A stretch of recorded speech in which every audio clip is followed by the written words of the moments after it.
വിശ്വാസമുണ്ട്. ഞാൻ സംസാരിക്കുമ്പോൾ വിശ്വാസം പുറത്തേക്ക് വരുന്നു. ഞാൻ സംസാരിക്കുമ്പോൾ വിശ്വാസം പുറത്തേക്ക് വരുന്നു. ഹല്ലേലൂയ. ജനത്തിന് വിപരീതമായി പരിശുദ്ധാത്മാവ് ഒരിക്കലും സംസാരിക്കുന്നില്ല. മനസ്സിലായത്?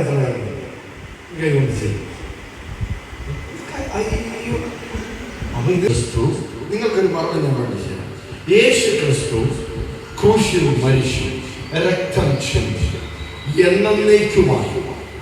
എന്താണ് അടുത്തിരിക്കുന്നത് പറഞ്ഞത്? എന്നേക്കുമായി. ചെറുതായിട്ട് ഉറക്കം വരുന്നു. പരിശുദ്ധാത്മാവ് നിങ്ങളുടെ ഈ കാര്യമാണ് നിങ്ങൾ അറിയേണ്ടത്. നേരത്തെ വലിയ കാര്യങ്ങളൊന്നും നിങ്ങൾ അറിയണ്ട. അതൊക്കെ ഞങ്ങളുടെ കാര്യങ്ങളാണ്. പിതാവിന്റെ ഇഷ്ടമാണ്, പിതാവിന്റെ അധികാരത്തിൽപ്പെടുന്നതാണ്. അതുകൊണ്ട് അത് നിങ്ങൾ ഇപ്പോൾ അറിയണ്ട. പക്ഷെ നിങ്ങൾ ഇപ്പോൾ അറിയേണ്ട കാര്യം എന്താണ്?